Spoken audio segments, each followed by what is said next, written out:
कृष्ण चैतन्य प्रभु नित्यानंद श्री अद्वैत गदाधर शिवासादि गौर भक्तवृंदा। हरे कृष्णा कृष्ण कृष्ण कृष्ण हरे हरे, हरे राम हरे राम, राम राम हरे हरे। तो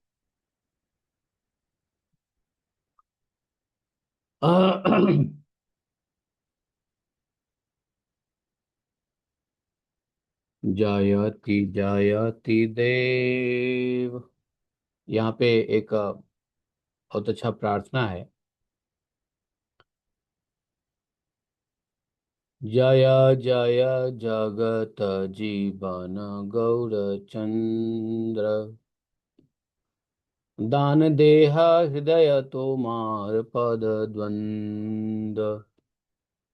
जयति जय जय जगत जीवन गौरचंद्र, जय जय जगत मंगल विशंभर, जय जय यत गौरचंद्रेर किंकर। जय श्री परमानंद पुरी जीवन,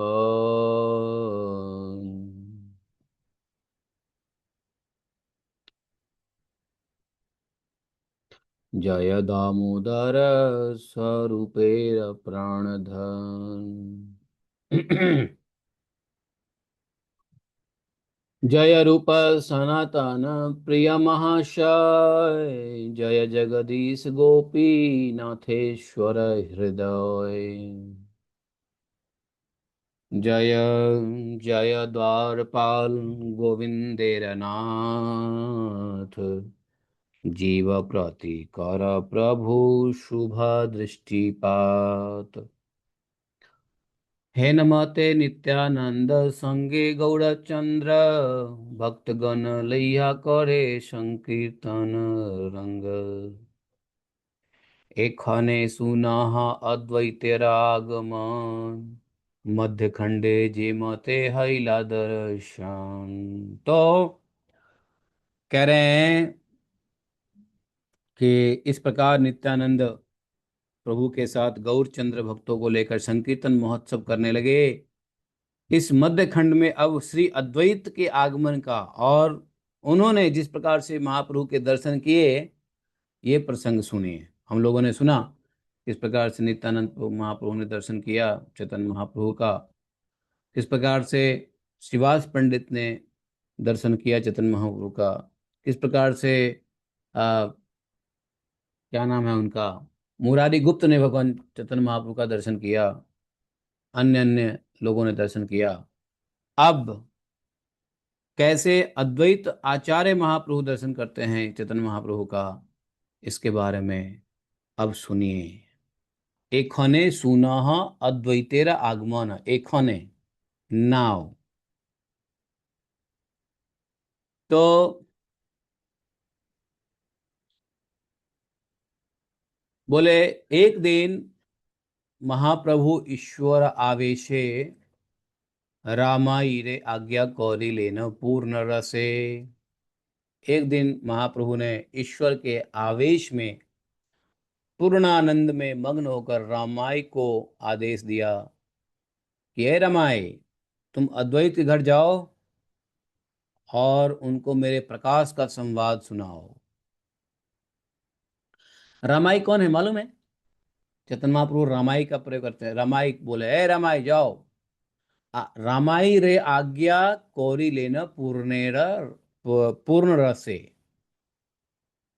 तो रामाई एक्चुअली श्रीवास पंडित के छोटे भाई का नाम है। वो श्रीवास पंडित के छोटा भाई है उनका रामाई।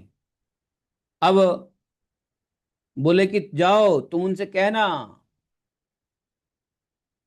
कि जिनको प्रकट करने के लिए आपने बहुत आराधना साधना की है, जिनके लिए आपने बहुत रोया है क्रंदन किया है, और जिनके लिए आपने बहुत उपवास किए हैं, आपके वे ही प्रभु अब आकर प्रकट हो गए हैं। भक्ति योग का दान करने के लिए उनका आविर्भाव हुआ है। आप शीघ्र आकर स्वयं उपस्थित हो जाइए। महाप्रभु ने कहा कि उनसे कहना ये बात इस तरीके से।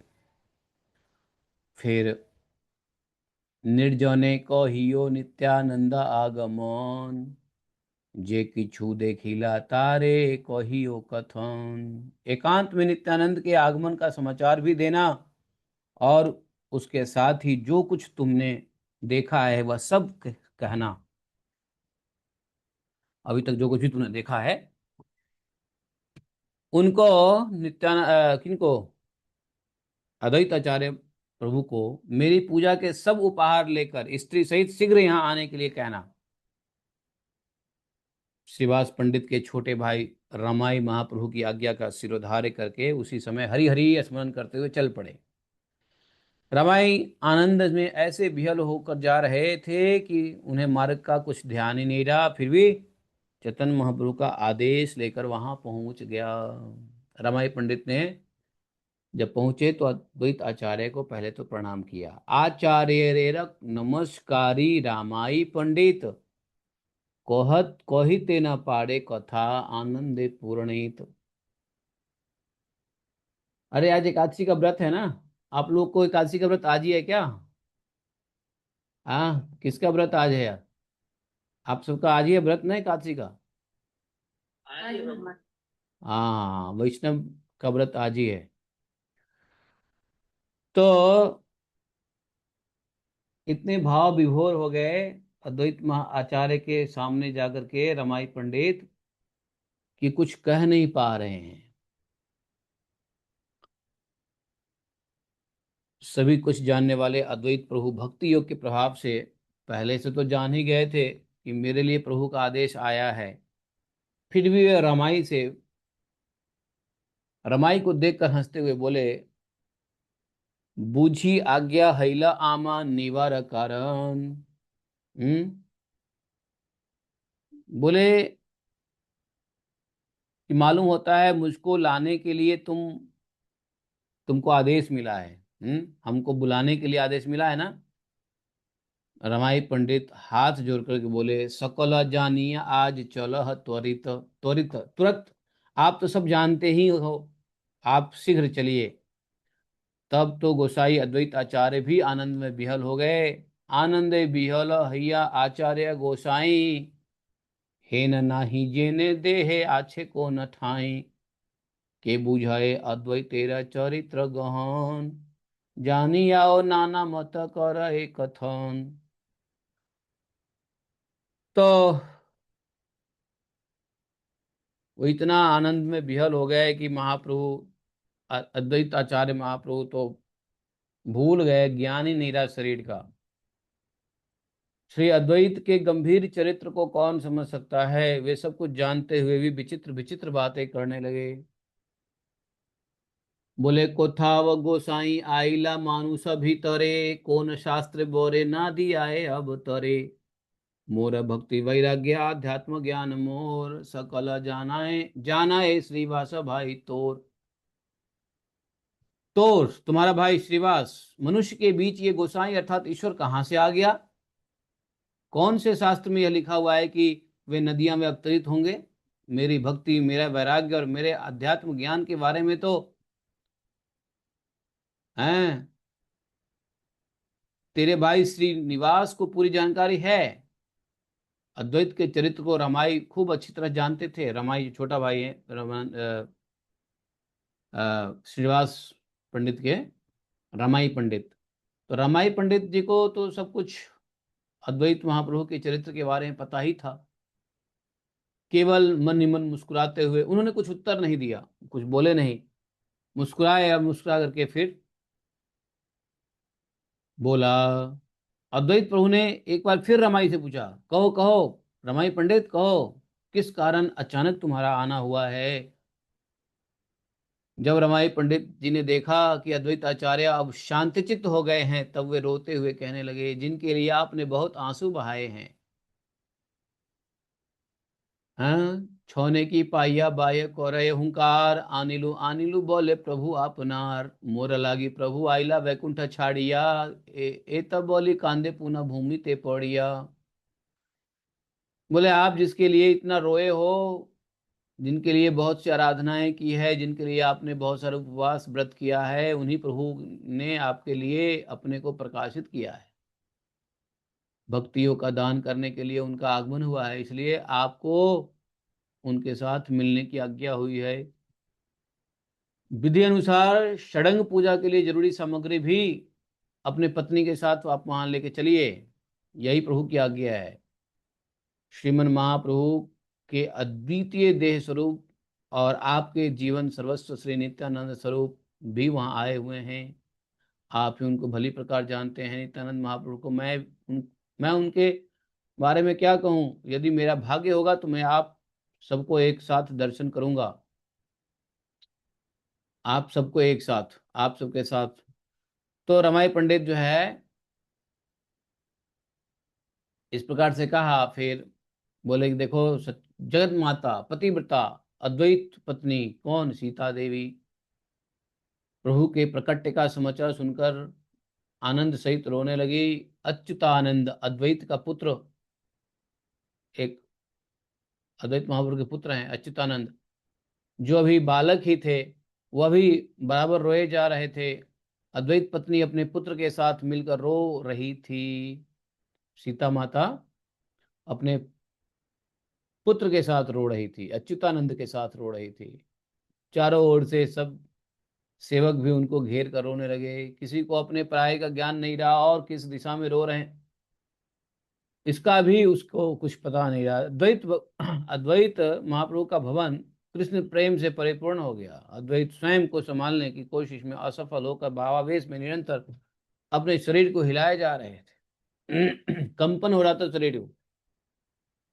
रामाई रे बोले, रामाई रे बोले प्रभु की बोलीला मोरे, रामाई रा बोलेन, रामाई बोलेन झाट चली बार तोरे। झाट मतलब शीघ्र, झटपट।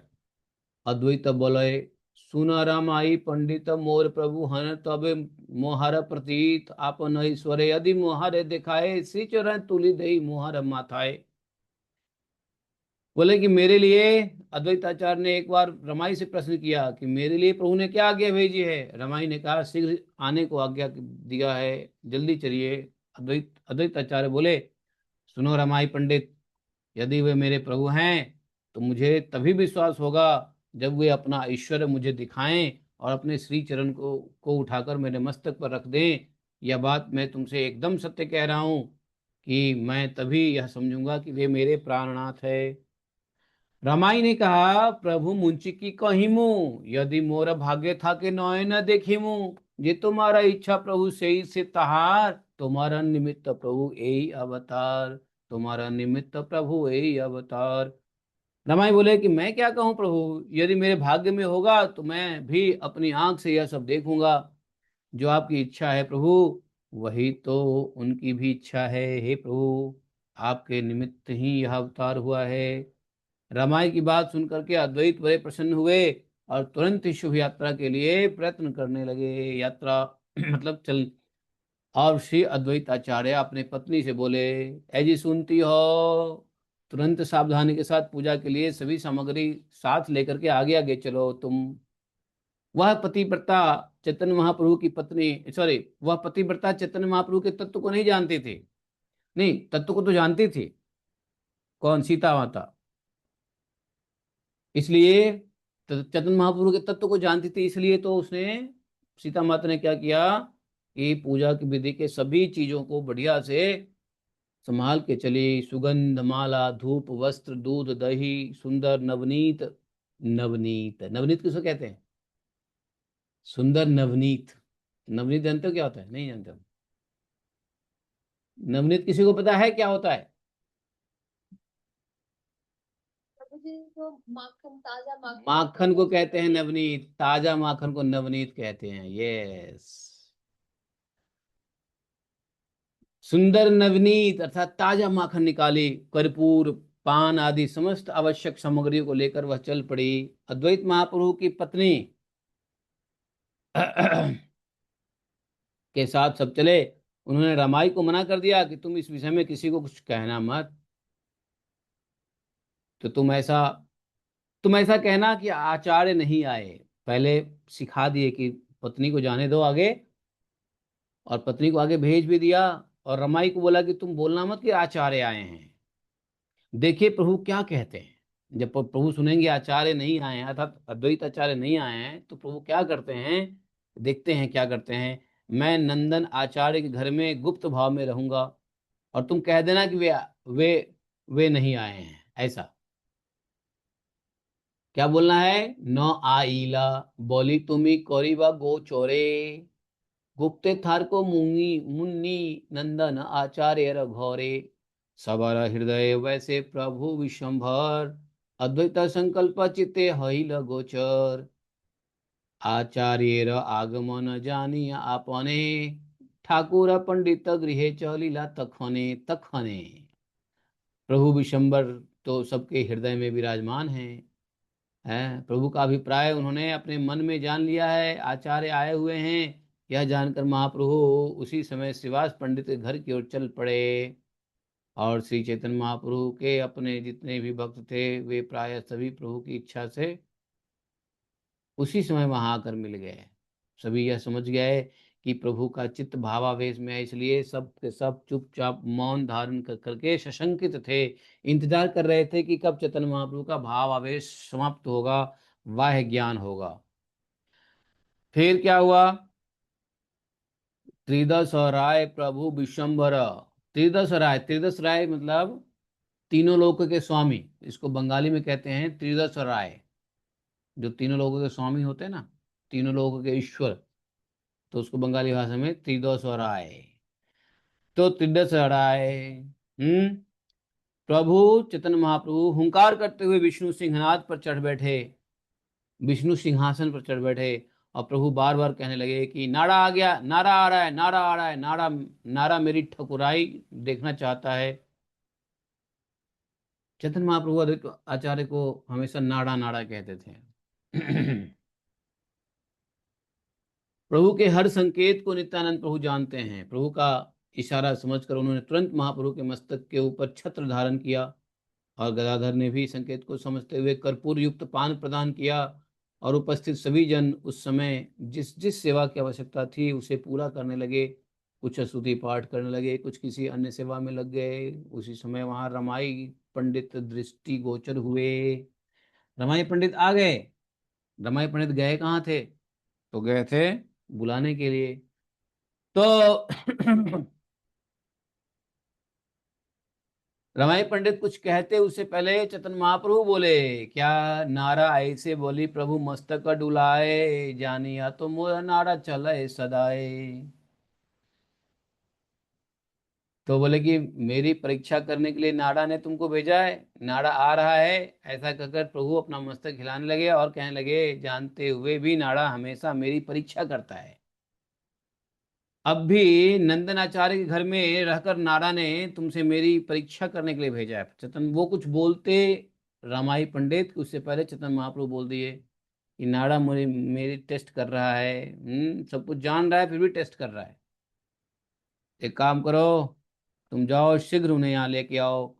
यह मैं अपने प्रसन्न श्रीमुख से तुम्हें कह रहा हूँ। रमाई पंडित को बड़ा आनंद हुआ यह जान करके कि चेतन महाप्रभु यह जानते हैं कि वो आए हैं परंतु सामने नहीं आ रहे हैं, वो छुप रहे हैं किसके घर पे, नंदाचार्य के घर पे। रमाई पंडित को आनंद आया, पुनः गए अद्वैत प्रभु के पास गए। अद्वैत महाप्रभु के पास पहुंच करके उन्होंने सारा वृत्तांत सुनाई दिया। अब सब सुनकर अद्वैत आचार्य आनंद में मग्न भये और प्रभु के पास चले आए। इसी तरह उनका जो संकल्प था वो संकल्प पूरा हुआ। दूर से ही दंडवत करते हुए और स्तुति पढ़ते हुए वे अपनी पत्नी के साथ निर्भय पद प्राप्त करके प्रभु के सामने आ गए। और अखिल ब्रह्मांड भर में विलक्षण हैं अद्वितीय रूप वेश का दर्शन करने लगे अद्वैत महाप्रभु। अब यहाँ पे कुछ राग श्री राग में गाया है, जानिया कंदर्प कोटि लावण्य सुंदर, ज्योतिर्मय कनक सुंदर कलेवर, प्रसन्न वदन कोटि चरण चंद्रेण चंद्रेण ठाकुर, अद्वैतेर प्रतिजेन सदय प्रचुर, दुई बाहु दिव्य कनकेरा स्तंभ जनीय, तही दिव्य आचरण रत्न खचनीय, श्रीवत्स कौस्तुभ महामणि शोभे बक्षे मकर कुंडल जंती माला तोखे। तो ऐसे बोले, उन्होंने क्या देखा? जो रूप लावण्य देखा उसका वर्णन किया है। सुंदर लावण्य से कोटि कंदर्पों को जीतने वाले प्रभु का ज्योतिर्मय स्वर्ण जैसा सुंदर कलेवर है।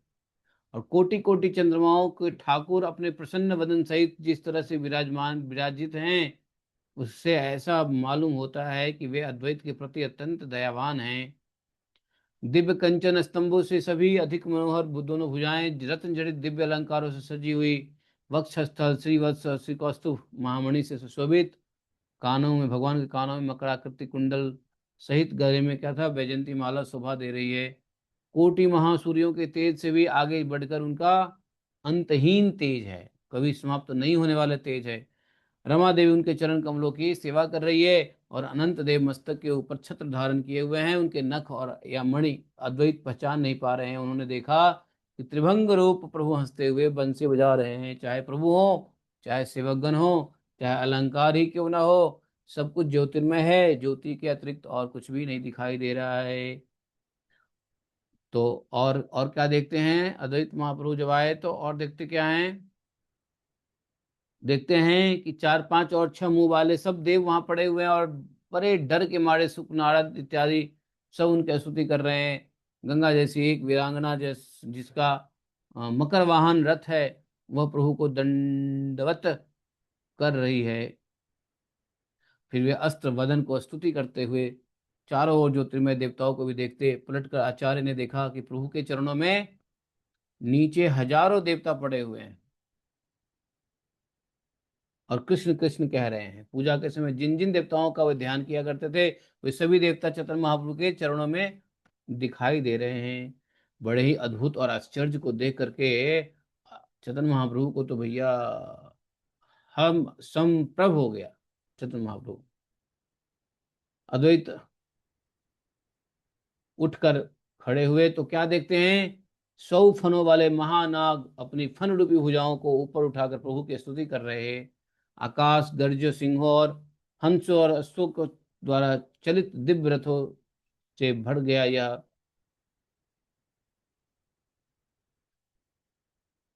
तो ये दृश्य देखा। फिर महाप्रभु अद्वैत आचार्य की ओर देखे और बोले, तुम्हारा संकल्प पूरा करने के लिए मैं अवतरित हुआ हूं नाड़ा।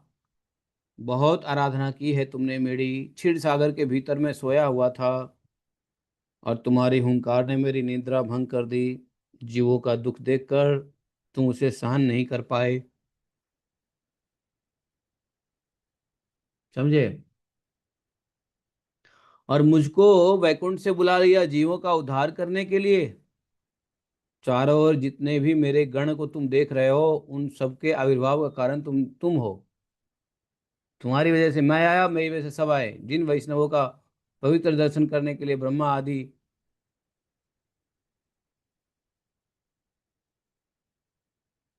तो बोले ब्रह्मा आदि भी मन ही मन जिसे कामना किया करते हैं, उनको तुम्हारे कारण अब सब लोग देख सकेंगे। बोले कि देखो, जो हमारा दर्शन ब्रह्मा आदि देवताओं के लिए भी दुर्लभ है,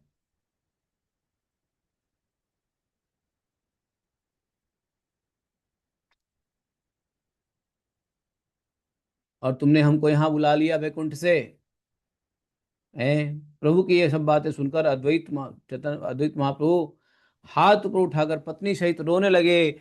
अद्वैत कहने लगे, आज ही मेरे लिए दिन का प्रकाश सफल हुआ। आज ही मेरी सभी अभिलाषाएं पूर्ण हुई। मेरा जन्म कर्म सब आज सार्थक हुआ।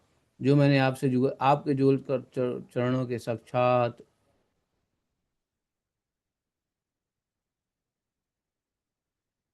तो आज ही, तो साक्षात बोले कि आपके जुगल चरणों के साक्षात दर्शन किए हैं आज हमने, जिनके बारे में चारों वेद केवल सार्वजनिक जानकारी देते हैं, परंतु जिनको देख नहीं पाते वेद, वे ही प्रभु आज मेरे ये प्रत्यक्ष भाव में गोचर हुए हैं, दर्शन दिए हैं। इसमें कोई संदेह नहीं। यह तो आप अपनी करुणा का प्रकाश करते हुए प्रकाशित हुए हैं। आपके बिना कौन जीव का उद्धार कर सकता है भाई? हैं?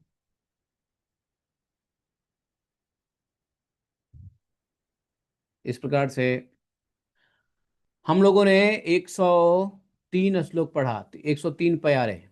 103 प्यारे के बाद कल पढ़ेंगे। आइडिया ये है कि डेली 100 प्यारे लगभग पढ़ेंगे तो बड़े आराम से चैतन्य भागवत टाइम से पूरा हो जाएगा। किसी किसी अध्याय में 200 प्यारे का अध्याय है, कोई कोई अध्याय जो है 150 प्यारे का है। तो फिर आज यहीं पे रुक जाते हैं और कल जो है इस चैप्टर को खत्म करेंगे। तो देखिए किस प्रकार से आचार्य, अद्वैत आचार्य आए और अद्वैत आचार्य को बोले तुम मेरी पूजा करना आरंभ करो, मैं ही हूं जिसको तुमने बुलाया है, आवाहन किया है। जैसे ही प्रभु ने कहा, आज्ञा दिया, अद्वैत आचार्य परम हर्ष अर्थात प्रसन्नता के साथ उनके श्री चरणों की अशेष विशेष प्रकार से पूजा करने लगे। पहले सुगंधित जल से चरणों को धोया, उसके बाद पाद पद्मों पर गंध द्रव्य का लेपन किया, उसके बाद दिव्य तुलसी की मंजरी को चंदन में डुबोकर अर्घ के साथ चरण कमलों पर चढ़ाया, गंध पुष्प धूप दीप।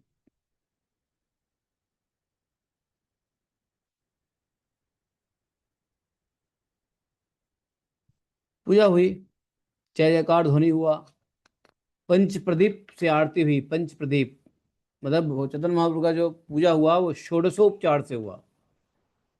वरमाला पहनाया गया, वस्त्र अलंकार प्रदान किए गए, गो ब्राह्मण के हितकारी ब्राह्मण देव को नमस्कार है, प्रार्थना किया। ये जो हम लोग पढ़ते हैं ना, नमो ब्रह्मण देवाय, ये अद्वैत आचार्य ने दिया इसी समय। बोले नमो ब्रह्मण देवाय गो ब्रह्मण हिताय च जगताय कृष्णाय गोविंदाय नमो नमः।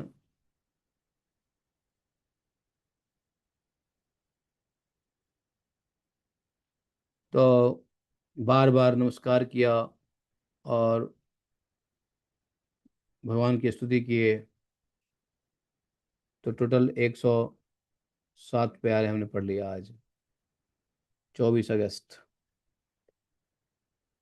ठीक है, 107 प्यारे पढ़े, बाकी के 100 प्यारे कल। 100 प्यारे भी नहीं है, 75 प्यारे ही होंगे, फिर अध्याय ही समाप्त हो जाएगा। छोटे छोटे अध्याय है, अच्छा है, छोटे छोटे अध्याय में रस मिलता है। श्री कृष्ण चैतन्य प्रभु दया कर मोरे, तुम बिन के दयालु जगत संसारे। चैतन्य प्रभु दया कर मोरे, बिना के दयालु जगत संसारे।